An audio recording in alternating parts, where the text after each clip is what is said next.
जय जगन्नाथ सांग माने शुभ संध्या नमस्ते केमिति अछंती समस्ते आशा करुछि आपण माने माँ अंबिका दयारू समस्ते बहुत भलरे थिबे एवं खुशी रे थिबे। आज पुणी एक नूतन कविता मनीष जीवन ताहले आसंतु मु पढ़ी शुणाउछि मोर से कविता। जीवन एमिति जो घरटीए रही थाए मुदी होई जहा पाई जते दुख थाउ पछे सबु जाए सीए सही भाग्य हाते थाए जीवनर ताला चाहे जेबे सीए खोले मनीषों पाखे रही थाए खाली कर्म करिबा भले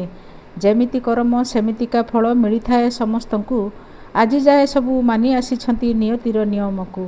मन स्वच्छ थिले लड़ा नाही जमा पूजिबा दियो देवता पथर दियंकु जेते डाकिले भी शुणंतिनी सीए कथा पूजे नाही तेणु केबे मु काहाकू जाए ना मंदिर केबे